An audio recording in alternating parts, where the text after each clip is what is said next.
Olá, é um prazer reencontrar você para mais uma edição do Sem Papas na Língua. Esse podcast que muita gente vem apreciando pela qualidade dos convidados que nós temos trazido para você. De nada valeria também todo esse trabalho se não tivesse a sua audiência, você que é sua excelência, ou a audiência do podcast Sem Papas na Língua, do site noticiastudaqui.com. E hoje eu estou lhe trazendo um personagem da história de Rondônia. Não é um personagem qualquer da história de Rondônia. Eu estou trazendo para você e vou lhe apresentar um dos 3 homens mais importantes da história de Rondônia que você conhece hoje. Você que se orgulha de Rondônia, de ser essa potência do agronegócio, o governador Marco Rocha, que se orgulha do estado que está governando, os deputados federais que se orgulham do estado que estão representando lá no Congresso, os senadores, o senador Confúcio, que criou o Rondônia Rural Show, que se orgulha daquela criação, todos estes são importantes. Mas o que eu vou apresentar para vocês é aquele que lá atrás imaginou Rondônia, concebeu Rondônia e criou, junto com um parceiro seu, a infraestrutura fundiária que Rondônia tem hoje. Uma infraestrutura que diferencia Rondônia de todos os demais estados da federação e é o que faz Rondônia ser a potência econômica e do agronegócio que é hoje. Com você, o agrônomo, ex-deputado federal, constituinte, ex-prefeito de Ji-Paraná, ex-chefe da Casa Civil, ex-vice-governador de Rondônia, mas, sobretudo, um dos 3 que possam ser chamados de pais de Rondônia, Assis Canuto. Pois é, muito interessante essa colocação sua e eu, desde já, agradeço por essa referência, porque quando nós viemos para Rondônia, né, há 53 anos atrás, aquela época, claro, a gente não tinha ideia do que poderia ser o resultado daquele trabalho que a gente se propunha fazer aqui a partir de 1970.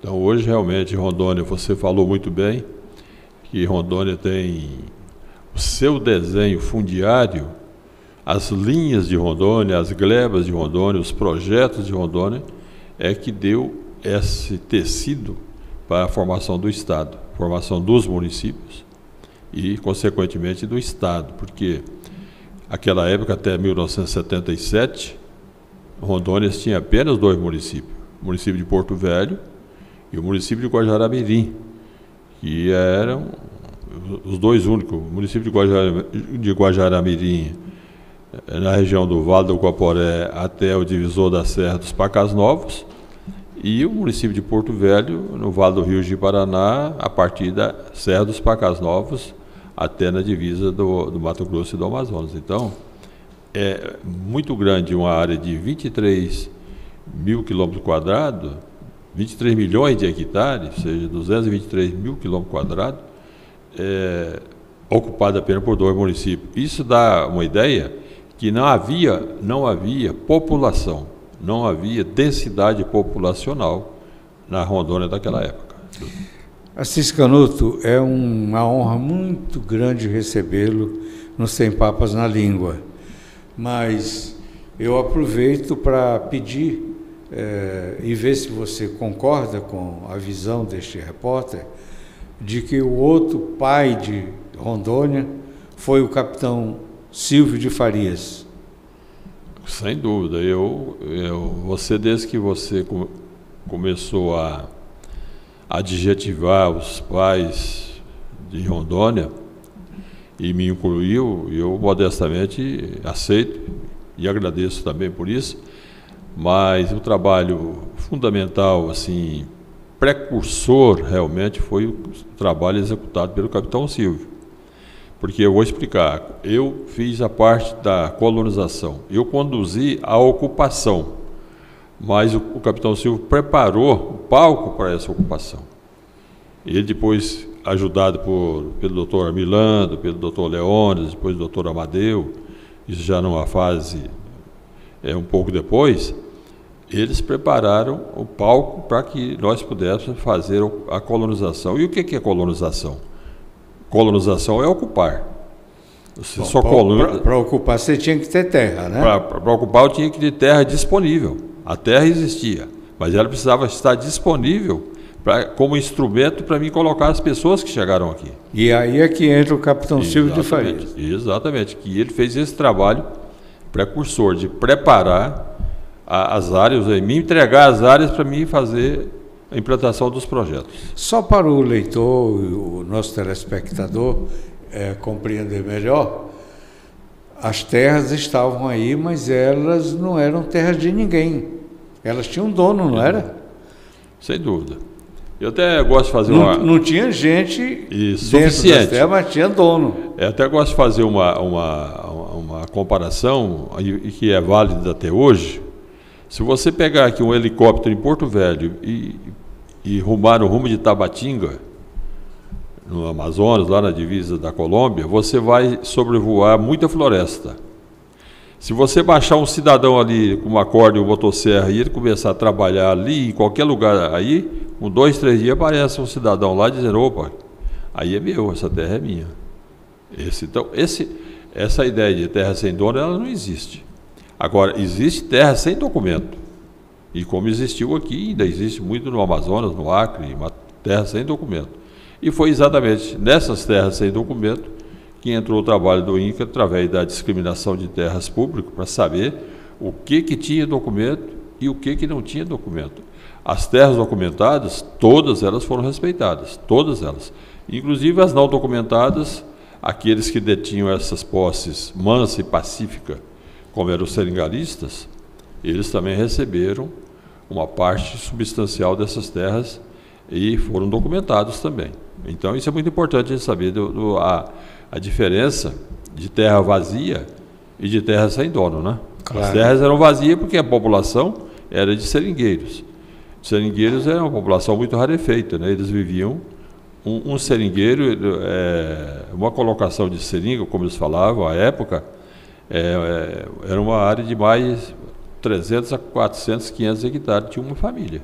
Que ali, todas as árvores de seringueira existentes nessa área, e eles localizavam essas árvores, a seringueira nativa, e colavam essas árvores, chamava colar, árvores coladas, árvores que eles já tinham identificado, já tinham riscado para tirar o látex.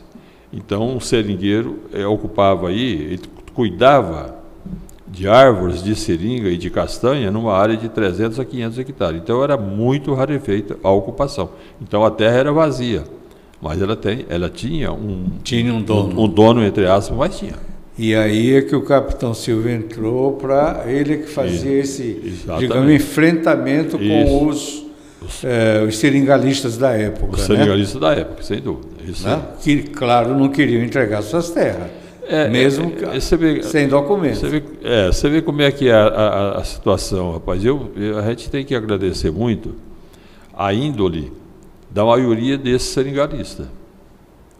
A maioria deles, e não foram poucos, a maioria entendeu o objetivo do trabalho que o INCRA se propunha a fazer e não criou muita dificuldade. Alguns criaram dificuldade, mas a maioria não criou dificuldade. Isso que facilitou muito o processo, porque aqui nós só tínhamos um juiz federal que cuidava de Acre e de Rondônia. Então nós não tínhamos justiça comum, nós não tínhamos... não existia uma estrutura jurídica. Então, se fosse judicializar essas questões, muitas delas teriam que ser decididas ou em Manaus ou em Belém, onde a maioria desses seringalistas tinham relação com os bancos, com o Banco da Amazônia principalmente. Então, se fosse judicializar, saía daqui da alçada do território, ou ia para Brasília, ou ia para Manaus, ou ia para Belém. Então você vê a dificuldade que poderia causar isso aí. Mesmo assim, teve algum fato de desocupação violenta? Não, através de força? Eu digo o seguinte, coisa desse tipo? O processo ele foi meio autocrático, ele foi meio de cima para baixo. Não tinha jeito de fazer diferente. Mas não gerou muito conflito. Vamos dizer, a filosofia do processo não gerou muito conflito entre o seringalista e o INCRA, não. Teve, evidentemente, alguns casos ou outros, mas a maioria foi tudo resolvido de paz, de comum acordo. O INCRA avaliou as benfeitorias que nós chamávamos pela lei úteis e necessárias ao seringal e pagou essas benfeitorias. Isso era a estrada de seringa que eles falavam, era o número de árvore que eles tinham, não pagar a árvore, mas uma colocação que tinha aí, vamos dizer, 30 árvores de seringa, ela valia mais do que uma colocação que tinha 15 árvores de seringa. Então, é mais ou menos isso a correlação que eu quero dizer. Então, a estrada de seringa é aquela picada que o seringueiro percorria para ir buscar o látex de cada árvore daquela. O INCRA pagou. Os travessões que eles usavam para trazer a seringa já defumada no lombo dos burros e das mulas, nós chamávamos de travessão ou de carreador, nós pagamos. Compramos os animais de trabalho deles, compramos as arriatas deles. Então, indenizamos eles porque eles tinham compromisso do Banco da Amazônia e, felizmente, todos aqueles que negociaram, entre aspas, que concordaram com o trabalho do INCRA, conseguiu pagar suas dívidas no Banco da Amazônia. Então, graças àquela compreensão que você já pontuou, de que eles também tiveram percepção da importância do trabalho que vocês estavam fazendo. Eles tiveram muita percepção, e aqui, agora é bom destacar aqui a participação de uma figura extraordinária, que não era funcionário do INCRA, era um advogado particular, que era o Dr. Fuad Zacarias, Fuad Darwish. Porque o Dr. Fuad, com muito respeito, ele era o advogado de quase todos esses seringalistas. E ele entendeu o processo. Então, ele foi um grande conselheiro dos seus pacientes, né? Dos seus pacientes. Porque ele entendeu que o processo era irreversível. Por isso que eu digo que foi meio autocrático. Ou concordava, ou ia abrir mão de qualquer jeito. Concordar quer dizer, negociava, exato, né? Porque aqueles que não concordaram, as terras deles também foram ocupadas.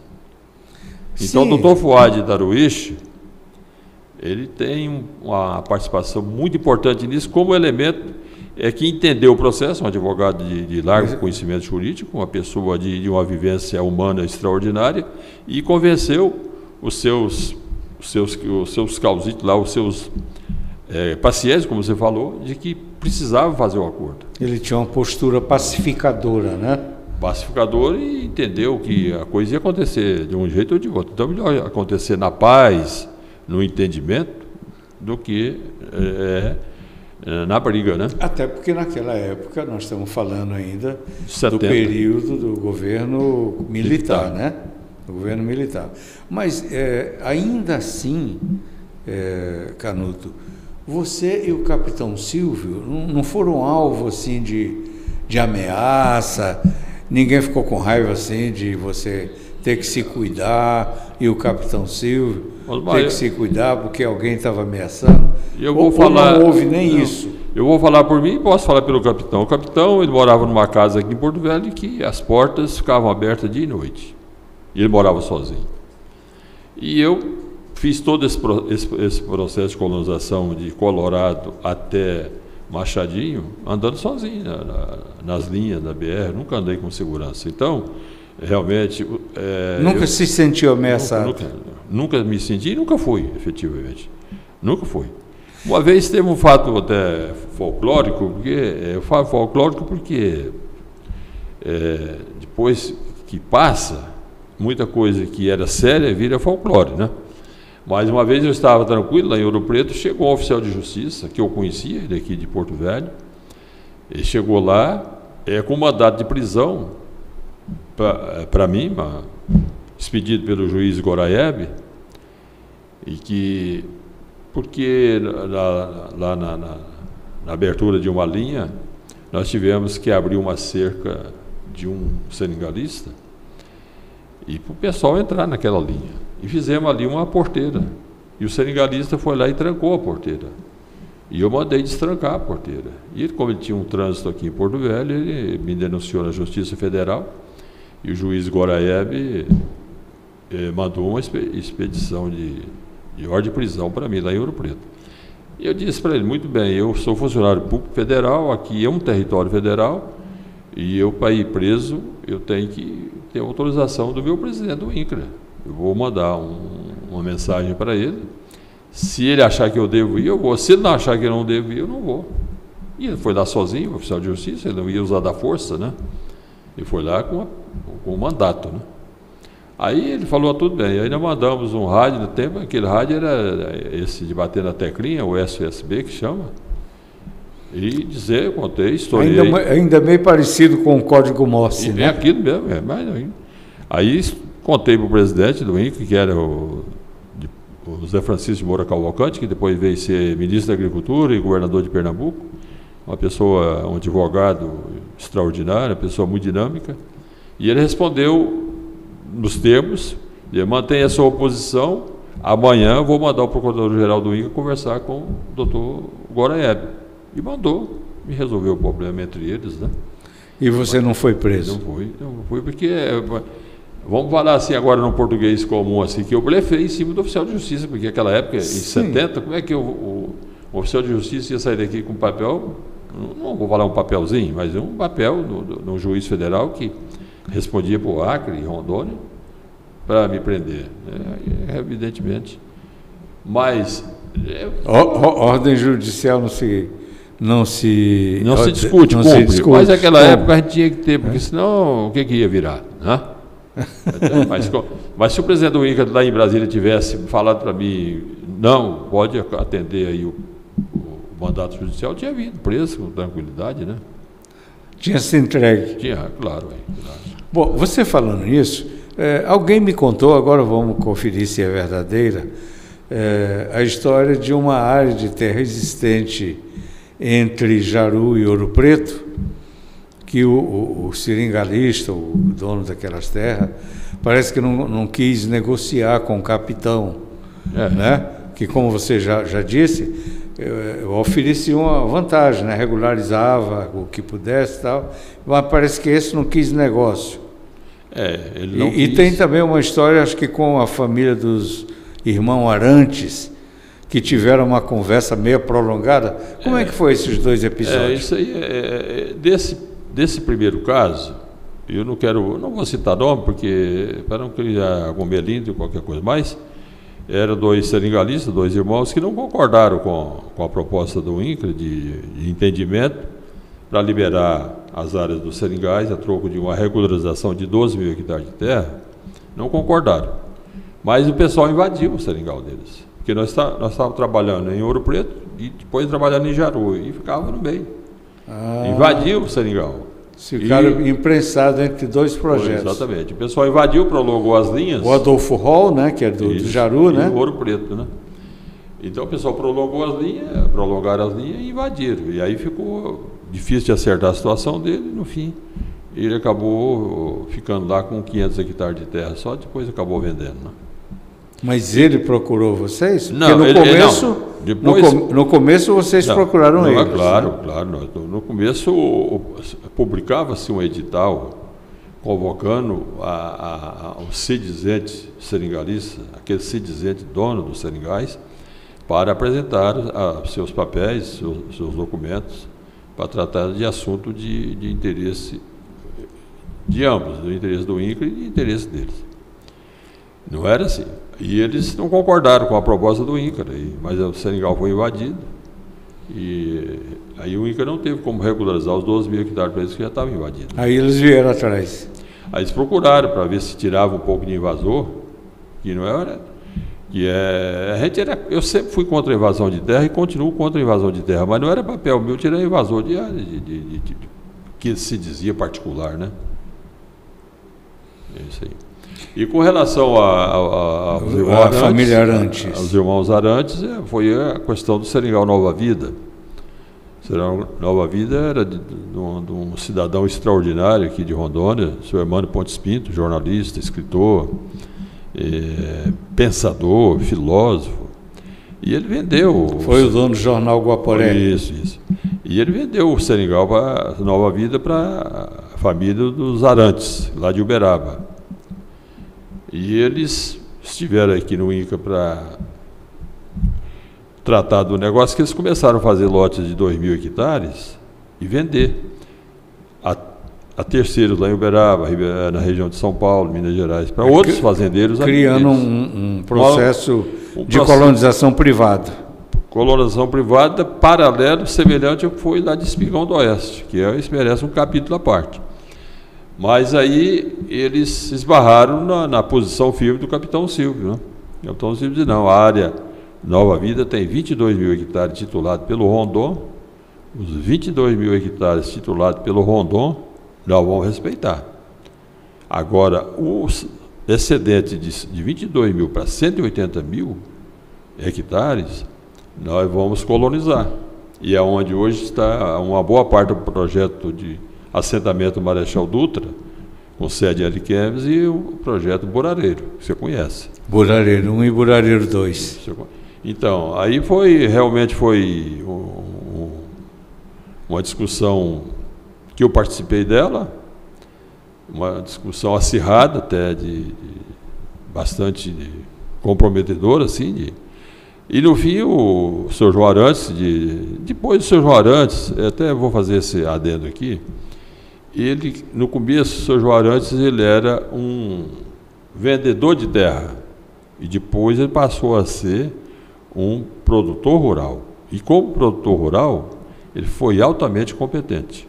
Quando ele ficou com os 22.000 hectares da Nova Vida, que está lá até hoje, ele se transformou num produtor rural de muita qualidade, inovador, trouxe muita tecnologia para Rondônia. Mas quando ele era apenas, explorava recursos fundiários, comprava seringal para revender, aí realmente ele encontrou uma resistência muito grande por parte do INCRA, na pessoa do capitão Silvio, e todos aqueles lotes de 2.000 hectares que ele vendeu, ele teve que desfazer o negócio, que ele não podia honrar aquele negócio. E tem um caso interessante que o Torres Homem de Melo, um dos pecuaristas mais tradicional do Brasil, na importação de zebuíno da Índia, era vizinho do pai do João Arantes. E os filhos do Torres Homem comprou terra do João Arantes, nesse processo do Nova Vida. E depois que viu-se que aquele negócio não ia prosperar, o Torres Homem de Melo chamou o pai do João Arantes e falou, olha, nossos filhos fizeram um negócio mal feito lá em Rondônia, e nós vamos desfazer o negócio. E você vê que dois fazendeiros tradicionais, né, o pai do João Arantes e o Torres Homem de Melo, e nós vamos desfazer. E vamos desfazer o seguinte, você vai passar tantos boi quanto correspondeu ao valor que meus filhos pagaram para os seus filhos lá em Rondônia, para zerar, e nós continuar amigos do mesmo jeito. E assim foi feito. É verdade que a primeira conversa dos irmãos Arantes com o capitão Silvio começou de dia e terminou de madrugada? Terminou de madrugada. E terminou com duas frases. Foi dura a conversa? Foi uma conversa de duas posições antagônicas, né? Foi uma conversa dura em termos jurídicos, em termos da legislação em vigor. O capitão defendendo o direito do INCRA de ocupar as terras excedente aos 22.000 hectares, e o João Arantes, mais os irmãos dele, defendendo o direito de lotear os 180.000 hectares. Duas visões diferentes, né? Começou que hora essa conversa? Começou mais ou menos 5 horas da tarde e terminou 2 horas da manhã. Eita! E terminou desse jeito que eu vou falar, com essas palavras. No fim da conversa, o senhor João Arantes falou em nome dos irmãos, eram 3 irmãos, né? O senhor João Arantes, o Walter Arantes e o Renato Arantes. Falou, capitão, o senhor é mineiro, nós também somos. Nós vamos entrar. Quer dizer, nós vamos continuar nosso negócio, Serengal Nova Vida. Aí falou, de fato, eu sou mineiro, vocês vão entrar e eu vou tirar vocês. E tirou. Né? Nossa Senhora, um duelo, né? Foi um duelo. Duelo civilizado, né? Sim, sim. Não puxou as armas, né? Não puxou as armas. Mas foi desse jeito. Interessante. Bom, nós vamos Isso lá em 74, 75, que nós começamos o projeto da Nova Ariquemes, em 75. Depois que desenrolou essa conversa com a Nova Vida, que nós começamos. Então, essa conversa foi lá por 74, por aí. Canuto, nossa conversa aqui é cerca de 1 hora e a hora passa rápido, a gente não percebe. Eu vou fazer uma pergunta ainda sobre esse período inicial do seu trabalho com o Capitão Silvio aqui, e em seguida nós vamos para outros temas, tá? Mas só esclareça para o nosso espectador, os PIC, né? Os PAD, Projeto de Assentamento, e PIC era Projeto Integrado de Colonização. Eles nasceram em Brasília, foi concebido por técnicos de Brasília. Naquele tempo já era INCRA ou era IBRA? Não, ou foi uma concepção sua e do Capitão Silvio? Quando nós começamos o trabalho aqui em Rondônia, ainda era IBRA, né? Era IBRA, né? IBRA. E o INCRA foi fundado em 71, em junho agora, quer dizer, no mês de junho. Então vocês nós trabalhamos... começaram em 69? A parte do Capitão em 69, eu comecei em 70, né? Mas a ideia, tanto no INDA, que o INCRA foi a fusão do IBRA com o INDA.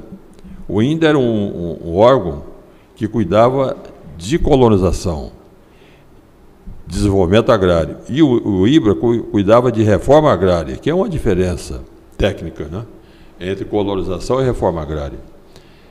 Mas depois houve a fusão dos dois, fundou o INCRA. Então o INCRA passou a fazer colonização e reforma agrária.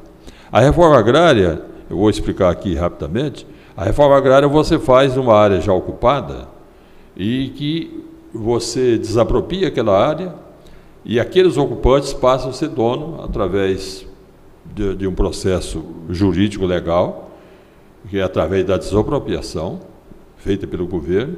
E por que chama reforma? Porque você pegou uma propriedade que era de uma pessoa só e reformou aquela propriedade e dividiu para 30, 40 pessoas. Aí você fez uma reforma agrária. A colonização é um pouco diferente. A colonização, você pega uma área vazia e coloca pessoas para ocupar essas áreas, que é colonizar e ocupar. Exatamente. Então, a denominação de projeto integrado de colonização, ela decorreu porque nós falávamos projeto de colonização, simplesmente. Projeto de colonização Ouro Preto. Inclusive, no começo era assim. E depois que mudou para projeto integrado de colonização, porque nós passamos a integrar a Emater, que nós fundamos. Quem fundou a Emater aqui em Rondônia foi o INCRA. A Embrapa, mas o doutor Frederico da CEPLAC, fomos autor do relatório que trouxe a Embrapa para dentro de Rondônia, lá para dentro de Ouro Preto. Está lá até hoje. Presta atenção no que esse homem está falando. Aí trouxemos a Emater, a Embrapa, órgãos técnicos que hoje são orgulhos do povo rondoniense, nasceu através desse senhor que está aqui na minha frente olhando para você. Exato, porque antes não tinha nem justificativa, porque não existia a agricultura extensiva aqui em Rondônia. Não havia demanda, digamos. Existia a agricultura das várzeas, né? De subsistência. Subsistência, exatamente. E tudo era... Rondônia vivia do extrativismo, que é o princípio econômico mais rústico, é o extrativismo. A pessoa esperar uma árvore que a natureza plantou ali, produzir um fruto, como a castanheira, para ir lá pegar esse fruto e vender a castanha. Para você riscar uma árvore de seringueira e ela produzir o leite, você transformar aquele leite em borracha e vender a borracha. Isso é extrativismo. E a agricultura extensiva, como a agricultura técnica, produtiva, altamente produtiva, é essa que nós temos hoje em Rondônia. Então, naquela época, Rondônia vivia de extrativismo, depois que passou paulatinamente a entrar no processo moderno de agricultura. E aí precisava de assistência técnica. E assistência técnica feita por quê? Pela Emater. Precisava de pesquisa feita pela Embrapa. Nós tivemos aqui um setor muito importante no começo, que foi a implantação da lavoura cacaueira aqui em Rondônia. Embora o cacau fosse nativo da Amazônia, ele era cultivado na Bahia e no Espírito Santo. Então, já com alteração genética lá. Então nós trouxemos a CEPLAC. O doutor Frederico Afonso, que foi um diretor da CEPLAC, que veio implantar o polo cacaueiro de Rondônia, e eu vou dizer, doutor Frederico Afonso é filho de Humaitá, irmão do senador e governador Almino Afonso, lá de São Paulo, e filho do Boemundo Almino. Eu conheci os dois na Bahia. E filho do seu Boemundo Afonso, que foi prefeito de Porto Velho, quando Porto Velho pertencia ainda ao Amazonas.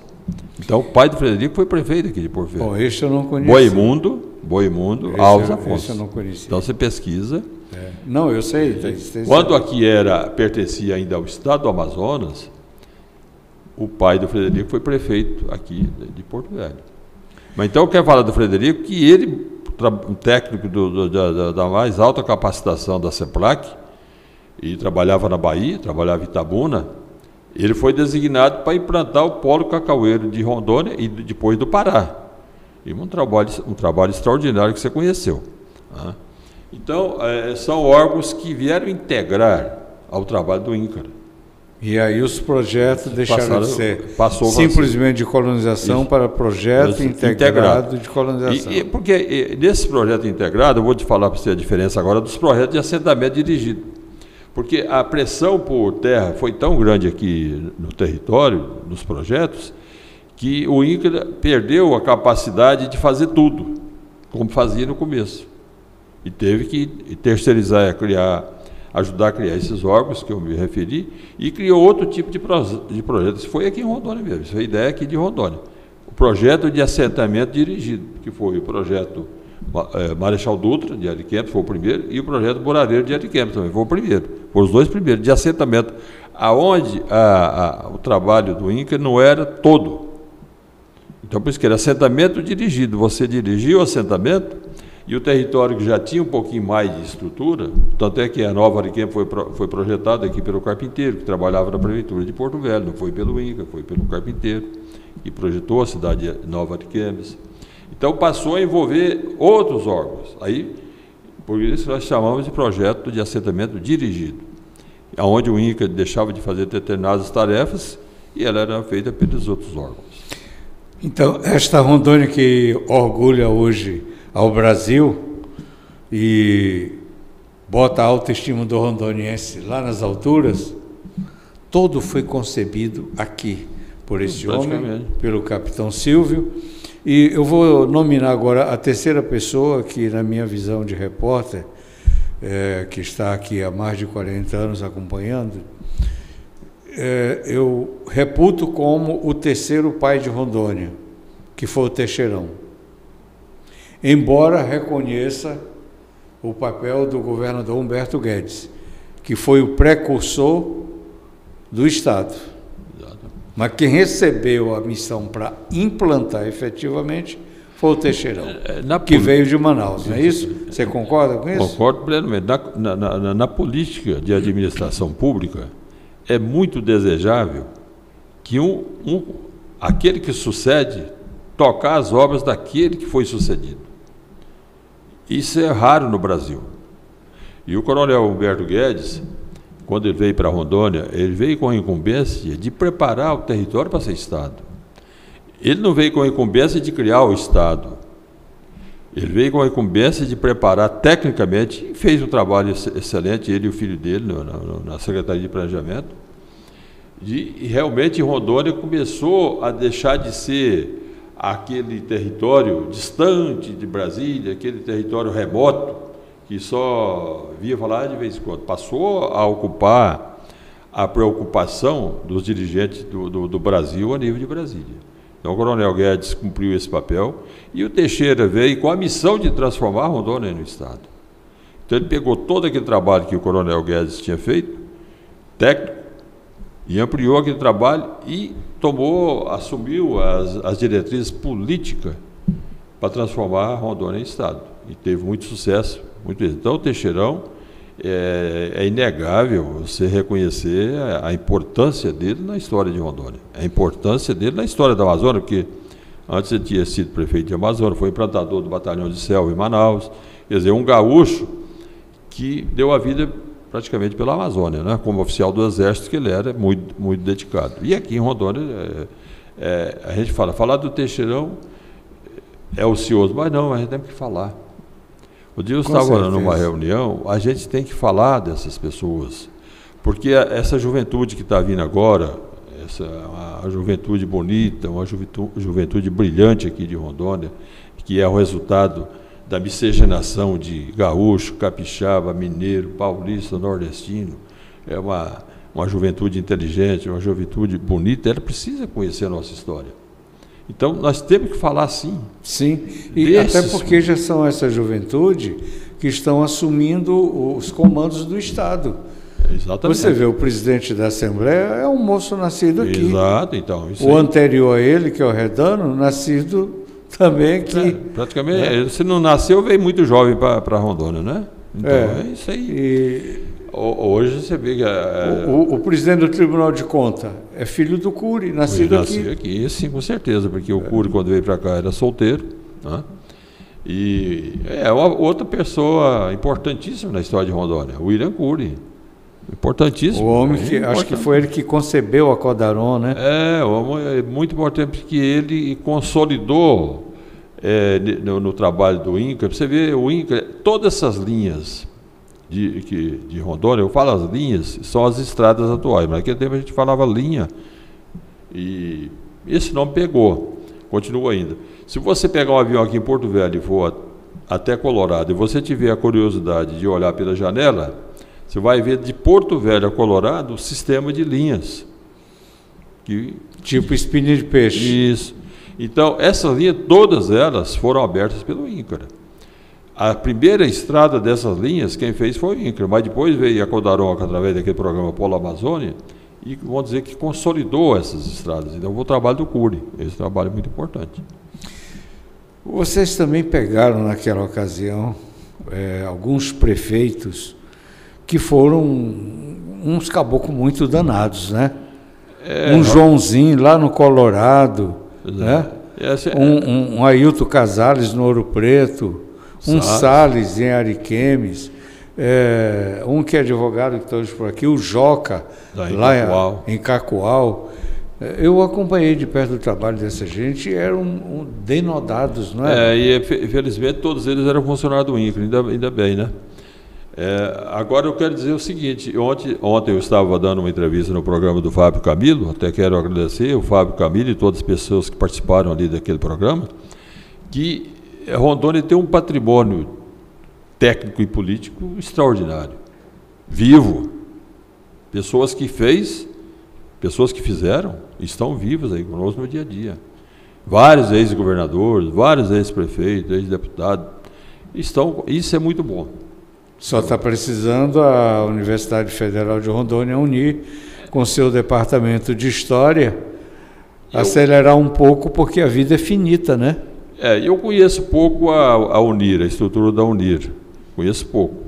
Mas do que eu conheço, eu acho que existe um vácuo de intelectualidade na UNIR para formar a opinião, a história verdadeira de Rondônia, porque a universidade ela tem esse papel. Sim. Ela é um catalisador da inteligência do Estado ou de uma determinada área e transformar isso em matéria de estudo. Já que nós estamos falando nessas coisas já atuais, você foi constituinte em 98. 86. 86. De 86 a 88.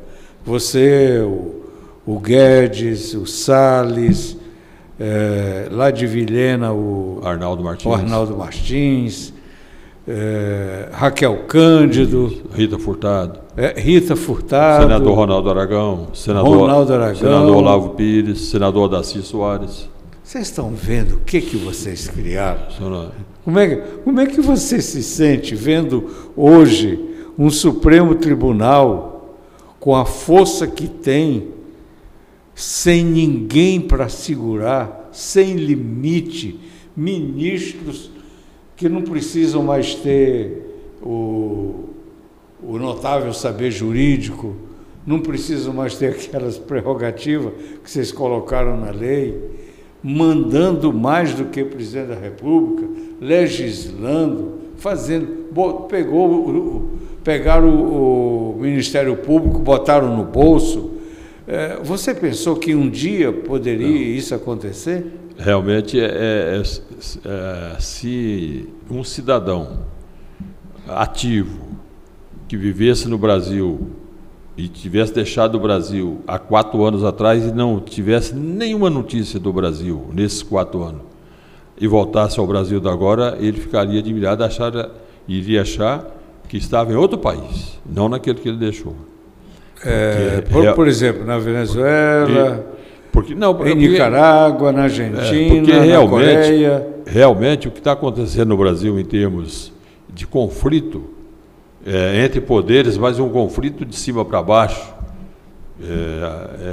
administrado pelo Supremo Tribunal Federal, de uma violência tremenda. Então, há uma inversão do que está escrito na Constituição. A Constituição é para ser cumprida por todos nós, por todos os brasileiros, por todas as autoridades, principalmente pelas autoridades de todos os poderes, de todos os níveis.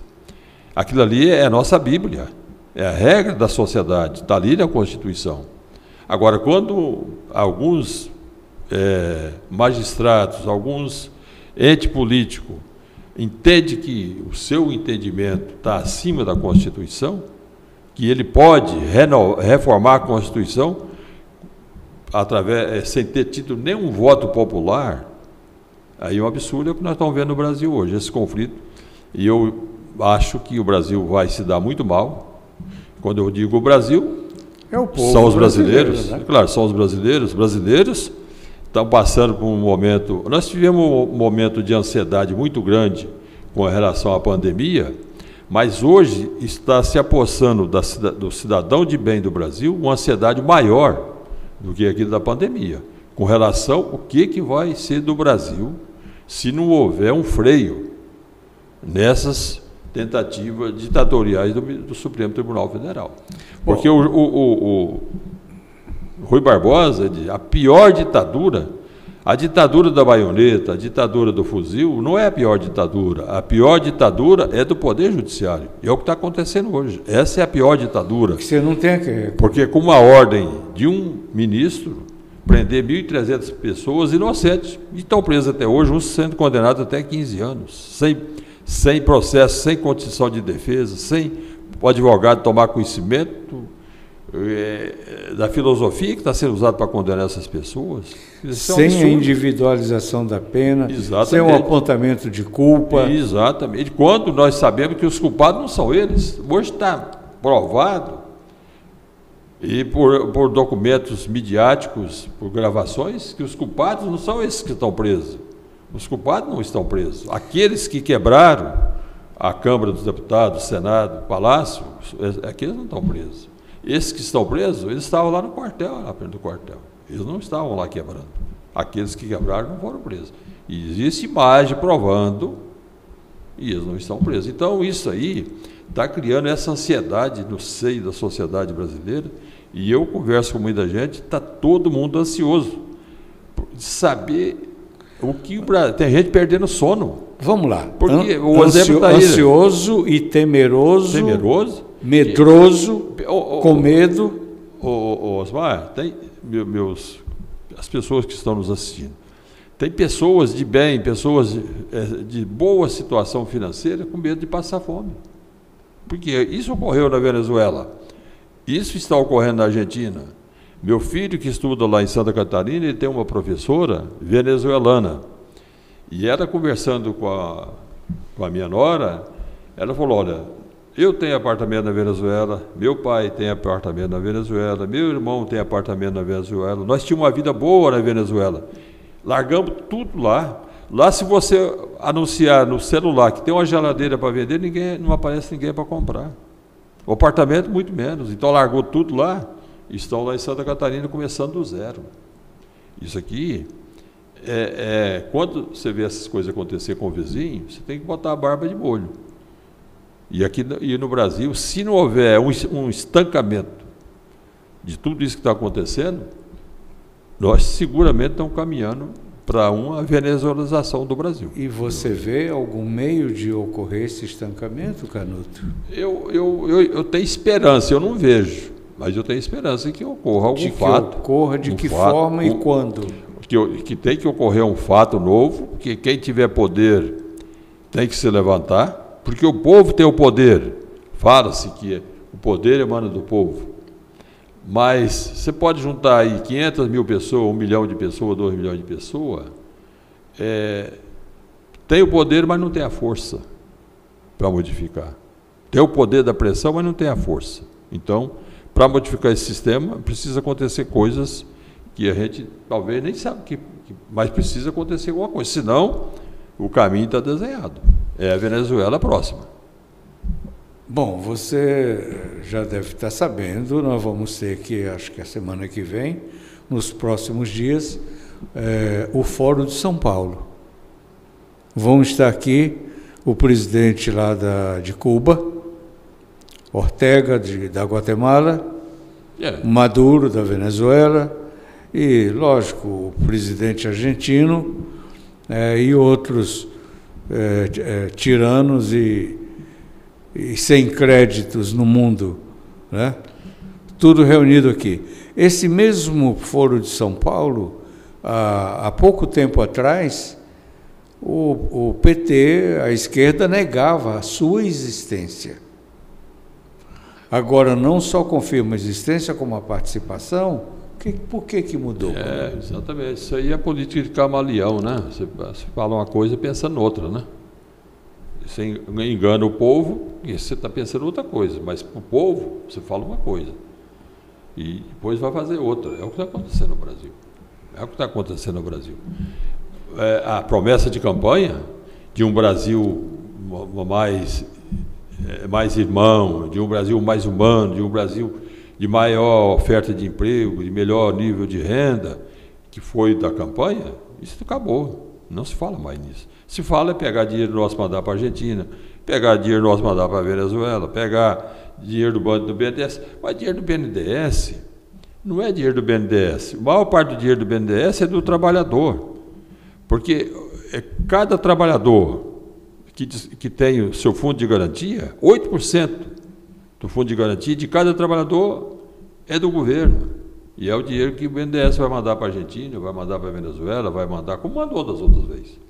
Eu acho um absurdo, por exemplo, a legislação permitir que um presidente da República possa tomar uma decisão de emprestar bilhões para países de ditadura, como é a Venezuela, Cuba, Nicarágua, Argentina agora, sem aprovação do Congresso.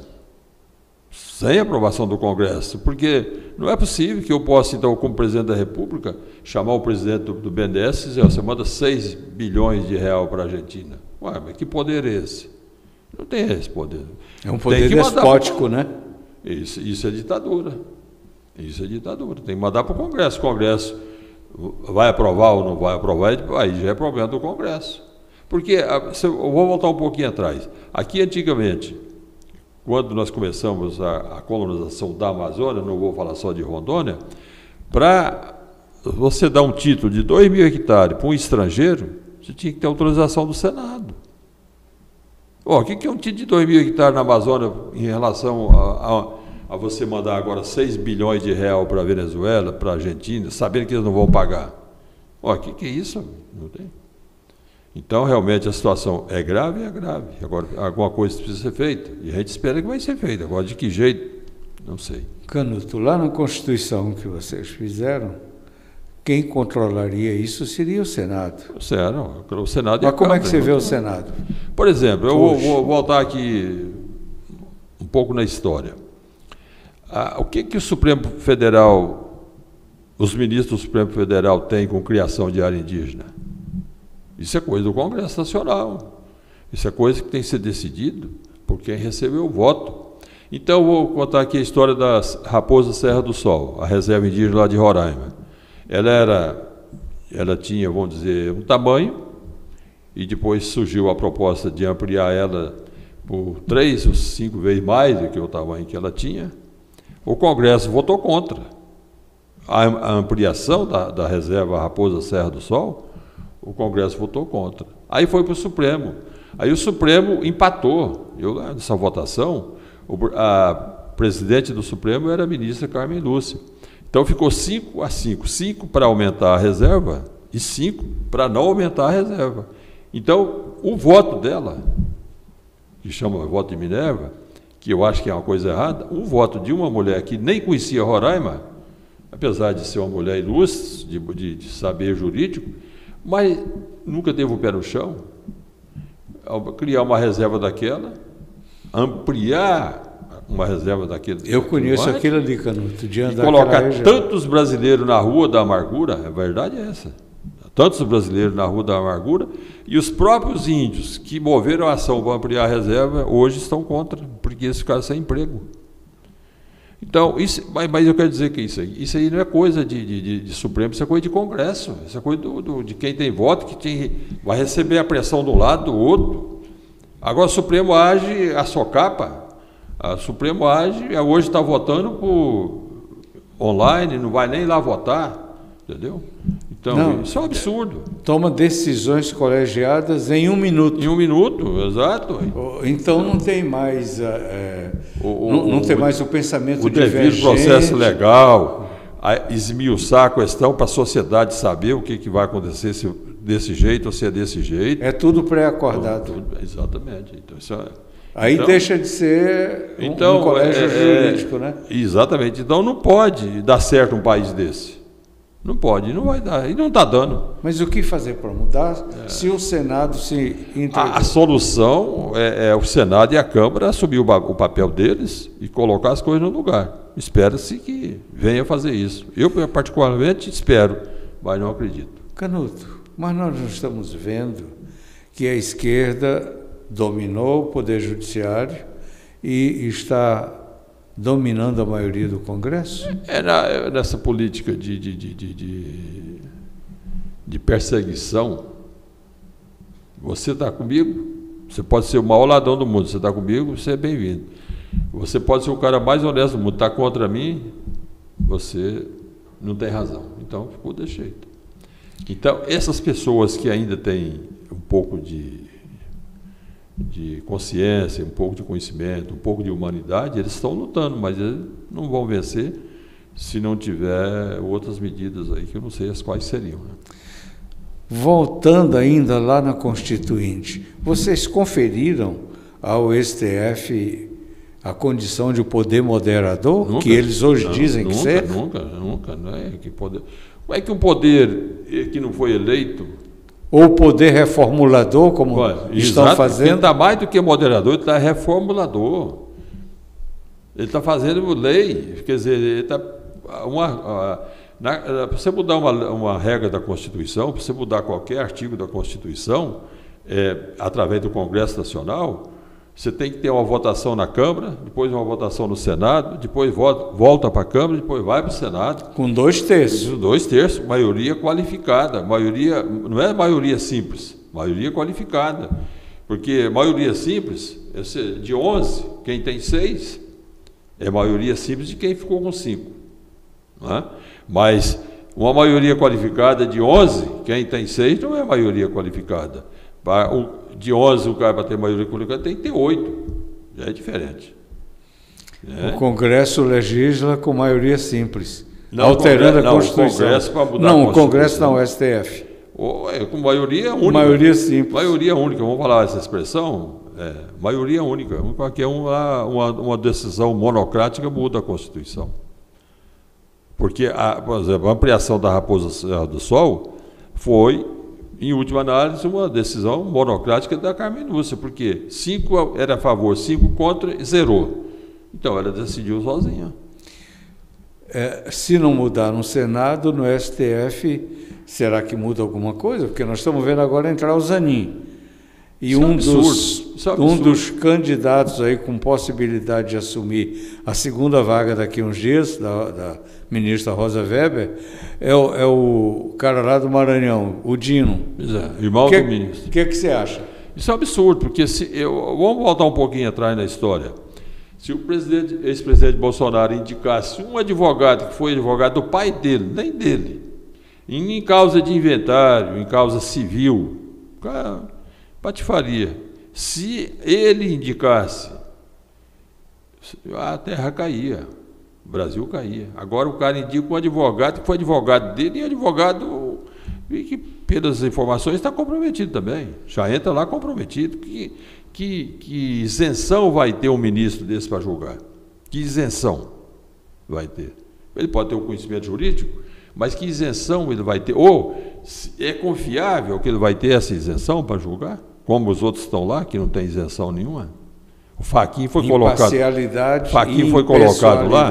O ministro Fachin foi colocado lá para tirar o Lula da cadeia. Isso não sabem. E ele tirou, com o voto dele, anulou os processos. E como ele abriu porteira a todo mundo. Até o André do Rap está indo junto, né? Exatamente, porque aí entra os direitos adquiridos. A isonomia, se pode para um, pode para todos. Aquela acusação que fizeram lá atrás para o Salles, do meio ambiente, de que abriu porteira para passar boi e passar boiada, na verdade quem abriu porteira foi a esquerda agora. Exato, exatamente. E está passando a boiada toda. Agora, né? Passa boiada, passa boi, passa criminoso, passa tudo. Com Zé Disseu e Cacai comemorando lá em Paris. Com vinho de R$8.000. Isso com dinheiro do povo. Quando você compra uma garrafa de vinho de R$100, uma vez eu tenho um genro que foi passear na França com a minha filha. O cara trabalhador, lutador. Eu peguei $100 que eu tinha. Falei, vou te dar $100 para você chegar na França, tomar um vinho de $100. Você mais a sua esposa. Aí entreguei na mão dele $100. Quando ele voltou, ele chegou, está aqui $70. Eu só tive coragem de comprar um vinho de $30, porque eu não tive coragem de comprar um vinho de $100. Agora eles compram vinho lá de $8.000, $10.000, porque o dinheiro não é deles, nem. E deixa pela metade, nem tomar a garrafa toda. Canuto, você não acha que essa outra coisa que pode acontecer, um fato novo para virar isso, seria um movimento tipo Direta Já, chamando por uma nova constituinte para poder estabelecer, por exemplo, mandatos para os ministros das cortes superiores, não só do STF, mas das demais cortes, e quem sabe até extinguir a excrescência que é o TSE? Eu não sou diferente da maioria dos brasileiros. Eu acho que todo brasileiro de bem está perdendo o sono de pensar numa fórmula que pudesse salvar o Brasil. E é difícil. Eu, por exemplo, acho o seguinte: se pegasse aí de 10, 12 ou 15 governadores e juntasse esse governador, conversasse esse governador, porque não é possível que não vão deixar. Você está vendo o Brasil ir para o buraco e ninguém vai segurar. E esses governadores se juntassem em torno de uma ideia objetiva, convocasse o povo, convocasse as Forças Armadas, porque tem que fazer alguma coisa. Senão daqui a pouco nós está todo mundo lamentando, mas não fez. É igual a Venezuela. Lamenta e não tem mais capacidade de reação. Quantas pessoas morreram lá debaixo de tanque na Venezuela, na boca de fuzil lá, assim, na luz do dia, porque discordavam do governo? Você acha que isso aqui está longe de acontecer, isso aqui no Brasil? Eu espero que esteja longe. As eleições para prefeito ano que vem, qual é o ambiente? Eu fico assim parado, Canuto, de ver que observo, não vejo nos políticos uma discussão de como será essa eleição. Está todo mundo só preocupado em armar sua estratégia para fazer seus prefeitos, para depois obter um resultado melhor lá daí a 2 anos. Mas qual é o ambiente? Nós teremos democracia em 2024, em 2026, para disputar a eleição e o resultado ser um resultado justo, honesto e transparente? Exatamente. Que existe eleição e eleição, né? Sim. Como você falou, uma eleição com resultado justo. A Venezuela fez eleição. Exatamente. Nicarágua também. Tem eleição. Então. E é eleição? Tem eleição, mas é eleição? Então, o Brasil ainda tem tempo de evitar isso, ainda tem tempo. Mas, Canuto, se deixar, vai. Nós estamos, olha, a conversa é muito boa e você é um personagem fantástico. E o tempo voa, a nossa hora já foi embora. Estamos aqui passando já um pouquinho do limite do nosso tempo. Mas eu vou estourar esse tempo para lhe perguntar o seguinte. Esta Rondônia que você está vendo hoje, você participou da Feira do Agronegócio, né, a Rondônia Rural Show, que chegou a 3,5 bilhões, né? E com esse resultado deve estar se colocando já entre as 10 do país. Na realidade... Essa Rondônia foi aquela que você imaginou lá atrás, ou você achou, nunca nem pensou nisso? Me conte aí, para a gente fechar essa conversa. Se eu falasse para você que há 53 anos eu pensava que Rondônia hoje estaria assim, se eu falasse para você que eu pensava, você poderia dizer, é mentira, e é verdade. Eu vim para Rondônia fazer um trabalho de colonização e a gente não tinha a menor ideia que aquilo poderia se transformar no que transformou Rondônia hoje, né? Porque para Rondônia, para o território, para o nosso projeto, o governo não patrocinou a vinda de nenhum colono, como fez para a Transamazônica. Na Transamazônica, o governo levava o chefe da família de avião e a família ficava, via de regra, no Nordeste, e o governo mantinha aquela família lá no Nordeste, através de uma verba chamada de alimentação, até que aquele que veio para a Transamazônica tivesse condição de trazer a família. Aqui não, aqui as pessoas vieram por conta e risco, vieram, então veio um povo com mais vontade, né? Um povo com mais decisão. E aquilo foi gradualmente ganhando corpo, até que a partir de 4, 5 anos do início da colonização, a gente passou a acreditar que Rondônia tivesse futuro, porque o pessoal que estava vindo e que veio para Rondônia, do ponto de vista de agricultura, era um pessoal capacitado, pessoas que trabalhavam na agricultura no Paraná, no Espírito Santo, Santa Catarina, Rio Grande do Sul, Goiás, São Paulo, Mato Grosso, Minas Gerais. E já estava sendo escorraçado pela mecanização, né? Pela mecanização, por exemplo, do Paraná foi pela geada, né? A geada lá de 67 praticamente acabou com os cafezais do Paraná, né? E aquelas pessoas, agricultores altamente capacitados, né? Ficaram sem lenço, sem documento. Então, a Rondônia foi uma válvula de escape para esse povo. Do Espírito Santo também teve problema de erradicação dos cafezais e de outros problemas. Então, e a vontade do cara deixar de ser meieiro, deixar de ser parceiro, deixar de ser arrendatário para ser dono da terra. Porque isso é inerente ao ser humano, principalmente ao brasileiro, querer ser proprietário da sua terra. O direito de propriedade que hoje é discutido é relegado quase a segundo plano, porque quando você vê um governo oficializar uma ação do MST, colocando a cabeça do agricultor ansiosa de novo por insegurança com relação à sua propriedade, que hoje povoa a cabeça de todos os fazendeiros, a insegurança que tem com relação à propriedade.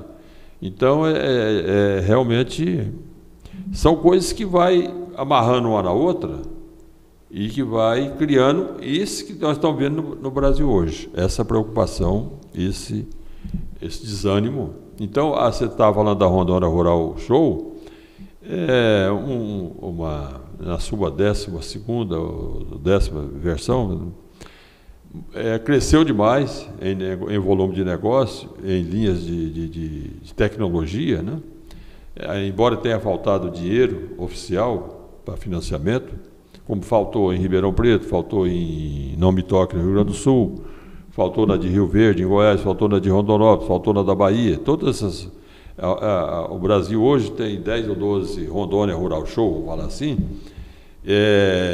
marcantes, né? Tem Não Me Toque no Rio Grande do Sul, tem Cascavel, tem Ribeirão Preto, que é a maior, tem Rondonópolis, tem em Eduardo Magalhães, lá na Bahia. Uberlândia, Uberaba? Não, Uberaba é exposição, né? Não é bem assim uma Rondônia Rural Show, assim, nesse padrão. Mas tem aí essas 10, 12, que elas, além de propiciar a oferta de equipamentos com tecnologia avançada todo ano, coloca na mão do agricultor a possibilidade de comprar uma máquina tecnológica mais avançada do que a que tem. Então, é uma vitrine de tecnologia esses empreendimentos, mas precisa do financiamento público. Para a pessoa comprar uma máquina de 2 milhões, 3 milhões, precisa do financiamento público. E faltou dinheiro, e faltou também ânimo. Apesar do sucesso, poderia o sucesso ser muito maior, porque as pessoas agora estão pensando 2 vezes de investir recursos próprios num negócio que não sabe qual é o futuro do Brasil. Ontem eu falei um negócio importante. Rondônia vai muito bem se o Brasil não atrapalhar. Se o Brasil atrapalhar, ou seja, se o Brasil degringolar, Rondônia vai junto. Com certeza. Bom, meus amigos, o que é doce acabou.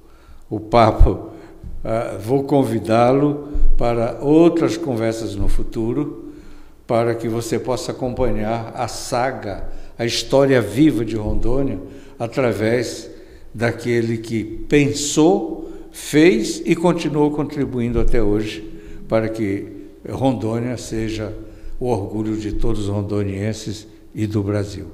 Agradeço a sua presença e já deixo o convidado, espero que aceite, para futuros encontros. Sem dúvida, estarei sempre à disposição. É uma satisfação a gente poder ter esse espaço, né? Essas oportunidades de contar um pouquinho da nossa história e fazer uma análise do Brasil. Acho que quando você estava falando aí, eu estava lembrando do Dr. Ulisses Guimarães, que foi o nosso presidente da Constituinte, e ele falava enfaticamente: nós precisamos conversar mais. O Brasil precisa conversar mais, as pessoas têm que conversar mais, porque não é mais você chegar do trabalho, entrar na sua casa e ficar ali, sair e trabalhar. Nós temos que conversar, nós temos que ir apurando as opiniões, a análise crítica, para ver se a gente consegue realmente recolocar esse Brasil nos trilhos. Muito obrigado pela sua companhia até aqui. Até a próxima, se Deus quiser.